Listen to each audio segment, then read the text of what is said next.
Salut à tous, c'est Basquiotep. Si comme moi vous avez eu des problèmes de semi-auto avec votre SMG8, il est possible que j'ai une solution pour vous. On va voir ça tout de suite.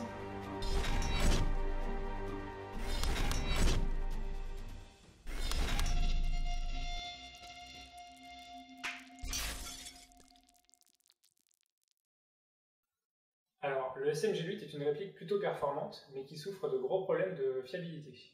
Donc le problème qui nous intéresse aujourd'hui, c'est le tir en semi-auto, qui au bout d'un moment peut devenir capricieux, et en gros, quand vous allez vouloir tirer avec, il y aura une bille sur 3, sur 5 qui va partir, ce qui fait que ce sera injouable, mais par contre le full auto va fonctionner parfaitement bien.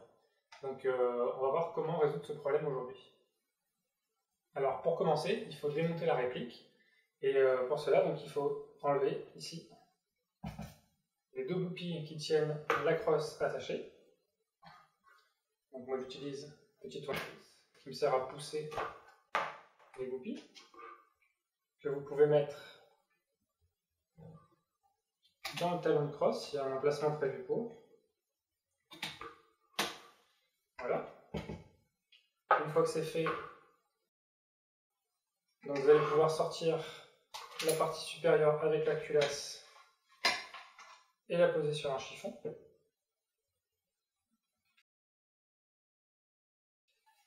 Et donc maintenant, il va falloir enlever la partie inférieure, celle qui contient l'ensemble du groupe détente.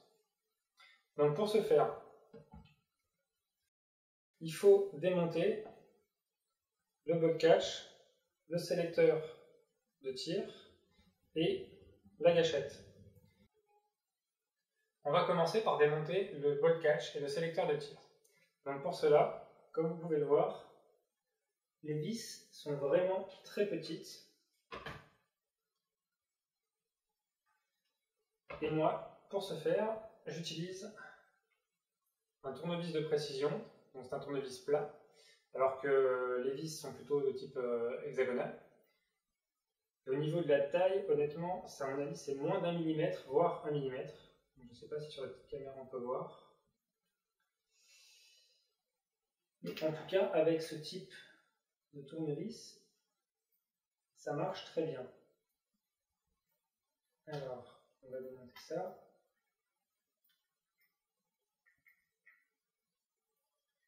Donc, une fois que vous avez enlevé les vis, bien sûr, n'oubliez pas, il faut toujours un petit réceptacle, un petit bol, un petit pot, quelque chose pour mettre vos vis.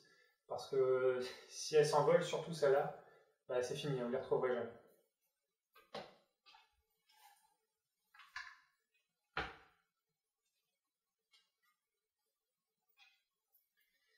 On attaque la deuxième vis.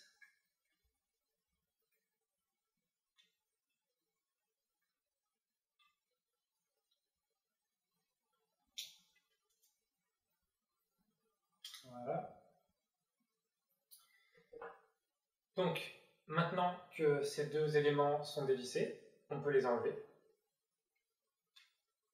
Donc, il suffit de tirer dessus, hein, voilà, ça sort tout seul. Là, en appuyant ici, la partie peut sortir ici.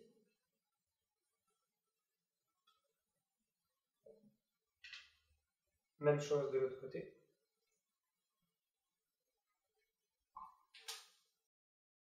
Et donc maintenant, on peut passer au démontage de la gâchette. Alors, pour la gâchette, on utilise un chasse-goupille. On va faire sortir la goupille de l'autre côté. Voilà. Ce qui va nous permettre, en tournant un petit peu, hop, de sortir la gâchette. Donc, pour faire propre, on range toutes les petites pièces.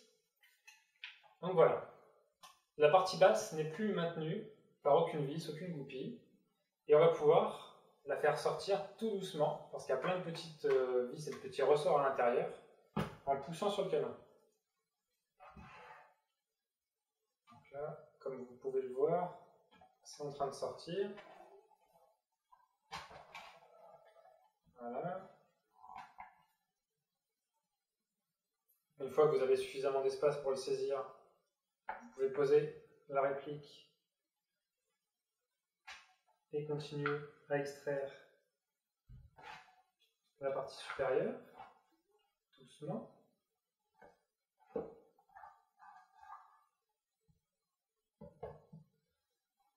Voilà, on a une coque vide.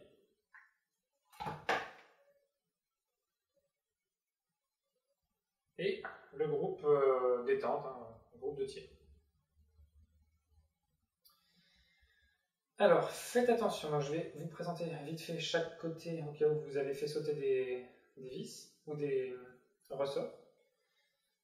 Ici, on a la pièce numéro 35, donc je vais l'appeler par son nom, enfin son numéro, puisque je ne connais pas son nom, donc on ne va pas se tromper. Avec un petit ressort ici. Quand on retourne cette pièce, on a ici la pièce du bolt catch avec un ressort derrière et le ressort ici avec le sélecteur de tir. Faites très attention parce que celui-là il a tendance à s'envoler très loin et très vite. Celui-là il peut partir aussi.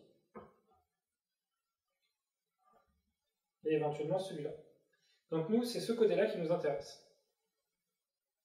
Je vais vous expliquer maintenant les rudiments du mécanisme de tir, parce que c'est important de les connaître, pour comprendre comment cette réparation va améliorer le fonctionnement de la réplique. Par contre, je ne vais pas rentrer trop dans le détail, parce qu'après, bon, même moi, je ne comprends pas très bien, donc on ne va pas s'aventurer dans des endroits qu'on ne connaît pas. Donc voilà comment se déroule un tir sur le SMG8. Quand vous appuyez sur la détente qui se situe ici, quand vous êtes en semi-auto, cette pièce est comme ceci, et ça va tirer sur ce levier, là, comme ceci, et ça va venir appuyer sur cette petite pièce métallique grise que vous pouvez voir.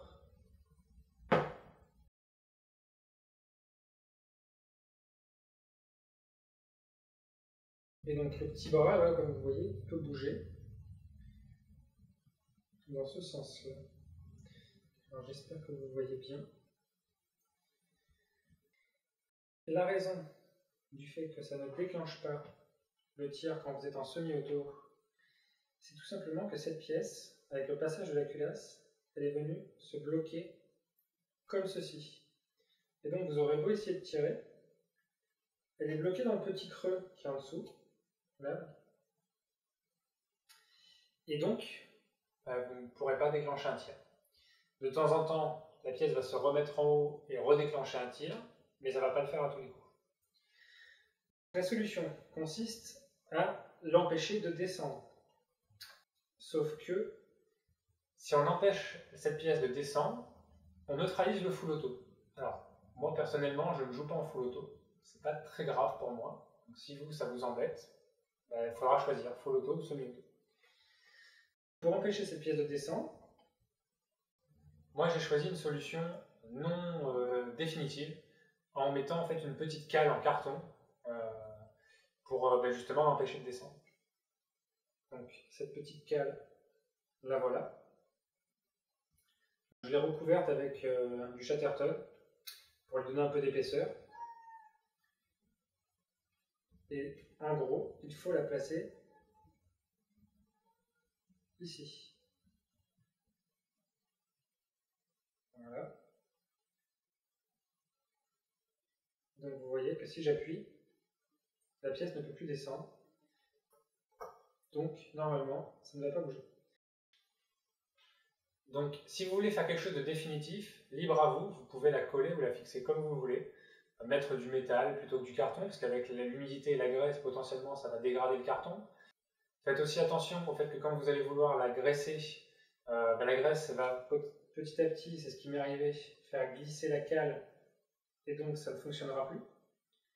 Donc pour ça, il faut faire très attention. Donc c'est pas une solution définitive, ce que j'ai fait, mais je pourrais la rendre définitive, j'ai juste pas envie.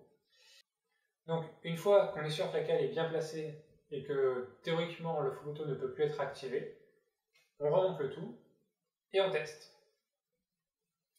Alors, pour les essais de tir, ce que je vous conseille, c'est de mettre uniquement le sélecteur de tir, pas besoin de le revisser, et la gâchette. Par contre, pour la gâchette, vous allez le voir, c'est sûrement une des parties les plus dures à remonter, et à la fin, il va falloir faire preuve d'un petit peu de force pour faire passer le ressort. Le but du jeu, ça va être de faire passer cette partie-là à l'intérieur en forçant légèrement sur le ressort et tout en s'assurant qu'elle reste dans l'axe. Alors voilà, une fois qu'elle est dans l'axe, il va falloir donc bien vérifier que la butée touche cette partie-là, mais du coup, il va falloir remettre la goupille ici. Et donc pour ça, il faut s'assurer que on est bien dans le bon axe. Et donc avec un chasse-goupille, ce que je vous conseille, c'est d'aller de l'autre côté.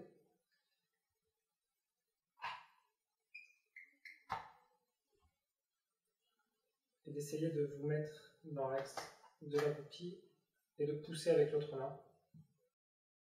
Voilà, la goupille est remise en place.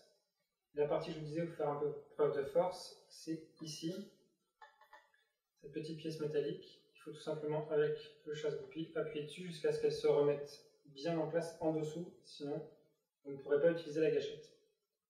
Donc, pour ce faire, il faut appuyer fortement dessus.